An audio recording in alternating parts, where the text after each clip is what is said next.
വിശ്വാസനാടെ നോക്കി വേഗമോടിടാം, വേഗമോടിടാം, നാം വേഗമോടിടാം.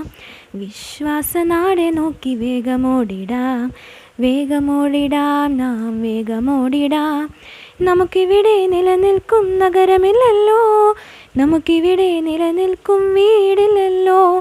നമുക്കിവിടെ നിലനിൽക്കും നഗരമില്ലല്ലോ, നമുക്കിവിടെ നിലനിൽക്കും വീടില്ലല്ലോ. നമ്മുടെ വീട് ആ നിത്യമാം വീട് വാനാലോകത്തില്. നമ്മുടെ വീട് ആ നിത്യമാം വീട് വാനാലോകത്തില്. ദൈവവചന ചിന്തകൾ കേൾക്കുന്ന എല്ലാ മാന്യ ശ്രോതാക്കൾക്കും ക്രിസ്തീയ വന്ദനം. ഇയ്യോബിൻ്റെ പുസ്തകം 42 അധ്യായം 3 വാക്യത്തിനുള്ളിൽ ഇങ്ങനെ ഒരു ചിന്ത പറയുന്നുണ്ട്. നമുക്ക് മനസ്സിലാകാത്ത ചില വഴികൾ ദൈവത്തിനുണ്ട് എന്ന് ബോധ്യപ്പെടുത്തുകയാണ്. ഇയ്യോബിൻ്റെ ജീവിതത്തിൻ്റെ ഒരു കാലഘട്ടം മുഴുവനും കഷ്ടതയുടെയും വേദനയുടെയും ദുഃഖത്തിൻ്റെയും പ്രയാസങ്ങളുടെയും പ്രതികൂലങ്ങളുടെയും ഒക്കെ നടുവിലൂടെ കടന്നുപോയപ്പോൾ ഇത് ദൈവത്തിൻ്റെ അറിവോടു കൂടിയുള്ള ഒരു കഷ്ടതയാണെന്ന് ഇയ്യോബിന് മനസ്സിലാക്കുവാൻ കഴിയാതെ പോയതിനാൽ ഇയ്യോബ് പറയുകയാണ്, എനിക്ക് അറിഞ്ഞുകൂടാത്ത വണ്ണം ഒരു വഴിയിലൂടെയാണ് ദൈവം എന്നെ നടത്തിയതെന്ന് എനിക്കിപ്പോൾ മനസ്സിലാകുന്നു. അതുകൊണ്ട് തന്നെ ഞാൻ പലതും അറിയാതെ പറഞ്ഞു പോയിട്ടുണ്ട് എന്നുകൂടി ഇയ്യോബ് ഓർപ്പിക്കുന്നുണ്ട്.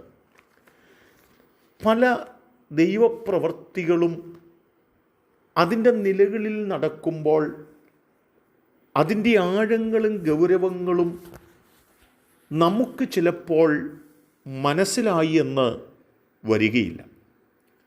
യോശുവയുടെ പുസ്തകം 3 അധ്യായത്തിലേക്ക് നാം കടന്നു വരുമ്പോൾ വളരെ പ്രതിസന്ധിയുടെ നടുവിലൂടെയാണ് ഇസ്രായേൽ മക്കളുമായി യോശുവ കടന്നു പോകുന്നത്. എന്തു ചെയ്യണമെന്നറിയാത്ത അനവധി രംഗങ്ങൾ അവരുടെ ജീവിതത്തിനകത്ത് വന്നിട്ടുണ്ട്. ദൈവം എന്താണ് ചെയ്യാൻ പോകുന്നതെന്ന് അറിയില്ല. യെരിഹോ മതിലിൻ്റെ മുൻപിൽ വരുമ്പോൾ കോട്ടമതിൽ ശക്തമായി നിർത്തിയിരിക്കുകയാണ്. എന്ത് ചെയ്യണമെന്നറിയില്ല. യോർദാൻ്റെ തീരത്ത് വരുമ്പോൾ എങ്ങനെ യോർദാനെ മറികടക്കണമെന്ന് അവർക്കറിയില്ല. എന്നാൽ ദൈവം അവിടെ യോശുവയോട് പറഞ്ഞത്, യോശുവേ, നീ യെരിഹോവിനെ മറികടക്കേണ്ടതിന്, നീ യോർദാനെ മറികടക്കേണ്ടതിന് പുതിയ വഴികളും പദ്ധതികളും എൻ്റെ ആലോചനയ്ക്കകത്തുണ്ട്.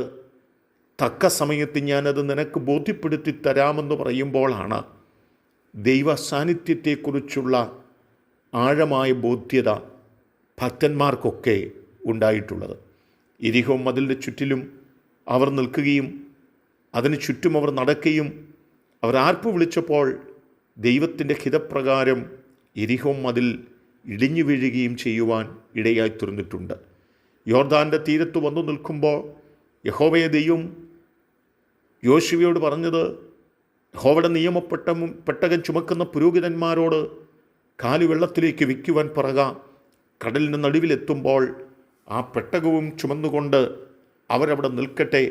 ജനമക്കരെ കടക്കുവാൻ എൻ്റെ പദ്ധതി അതാണ് എന്നവനെ ബോധ്യപ്പെടുത്തുമ്പോൾ അതുവരെയും യോശുവയ്ക്ക് ദൈവത്തിൻ്റെ പദ്ധതികളെക്കുറിച്ച്, ദൈവത്തിൻ്റെ പ്ലാനുകളെക്കുറിച്ച് വേണ്ടതുപോലെ മനസ്സിലായിട്ടുണ്ടായിരുന്നില്ല എന്ന് തന്നെയാണ് ആ വാക്യങ്ങളൊക്കെ ഓർപ്പിക്കുന്നത്. ഒരു പക്ഷെങ്കിൽ എൻ്റെയും നിങ്ങളുടെയും ഒക്കെ ജീവിതത്തിനകത്ത് കടന്നു പോകുന്ന ചില കഷ്ടതകൾ, ചില രോഗങ്ങൾ, ചില ദുഃഖങ്ങൾ, ചില പ്രയാസങ്ങൾ, ചില ബുദ്ധിമുട്ടുകൾ, ചില ഒറ്റപ്പെടലുകൾ ജീവിതത്തിൽ എങ്ങനെ മറികടക്കണമെന്നറിയാതെ, ഇതിനെ ജയിച്ചടക്കുവാൻ കഴിയുമോ എന്ന് മനസ്സിലാകാതെ ആകെ ഭാരപ്പെട്ടും വേദനപ്പെട്ടും മുൻപോട്ട് കടന്നു പോകുന്നെങ്കിൽ ഈ ദൈവത്തിൻ്റെ വചനം നമ്മെ ഓർപ്പിക്കുന്നത്, പ്രാർത്ഥിക്കുന്ന ഒരു ഭക്തനെ സംബന്ധിച്ചിടത്തോളം അവൻ്റെ ജീവിതവുമായി ബന്ധപ്പെട്ട് അവന് മനസ്സിലാകാത്ത, പ്രതീക്ഷ ഇല്ലാത്ത ഒരു പുതുവഴി ദൈവം അവൻ്റെ മുമ്പിൽ വെച്ചിട്ടുണ്ടെന്നും ആ വഴി തക്ക സമയത്ത് അവന് വേണ്ടി തുറന്നു നൽകി ക്ഷേമവും ശ്രേഷ്ഠവുമായ നിലകളിൽ അവനെ എത്തേണ്ടിടത്ത് എത്തിക്കുകയും ചെയ്യുന്നൊരു ദൈവമാണ് നമ്മുടെ ദൈവമെന്നും നമ്മെ ഓർപ്പിക്കുകയാണ്. എന്നെ കേൾക്കുന്ന പ്രിയരെ, നമ്മുടെ ജീവിതത്തിൽ അടഞ്ഞു കിടക്കുന്ന ചില വഴികൾ കാണാം.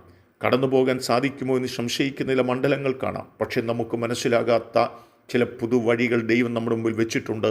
തക്ക സമയത്ത് ആ വഴി തുറന്ന് നമ്മെ കൊണ്ടുപോകേണ്ടിടത്തേക്ക്, നമ്മെ എത്തേണ്ടിടത്ത് എത്തിക്കുന്ന ദൈവമെന്നോർത്ത് നമുക്ക് മുന്നേറാം. അതിനായി കാത്തിരിക്കാം. ദൈവം നമ്മെ സഹായിക്കട്ടെ. കരുണയുള്ള ദൈവമേ, നല്ല കർത്താവേ, ഞാൻ ചെന്നെത്തേണ്ടിടത്ത് ഞങ്ങൾ ചെന്നെത്തേണ്ടതിന് ദൈവം തൻ്റെ ദൂതനെ ഞങ്ങൾക്ക് മുൻപിൽ അയച്ചിരിക്കുന്നു എന്നുള്ള വചനപ്രകാരം ദൈവത്തിൻ്റെ ഹിതവും ദൈവത്തിൻ്റെ പ്ലാനുകളും ദൈവത്തിൻ്റെ പദ്ധതികളും ഞങ്ങളുടെ നിവർത്തിക്കപ്പെടേണ്ടതിന് ദൈവത്തിൻ്റെ വഴിക്കായി ഞങ്ങൾ കാത്തിരിപ്പാൻ ഞങ്ങളെ സഹായിക്കണം. യേശു കർത്താവിൻ നാമത്തിൽ തന്നെ ആമേൻ.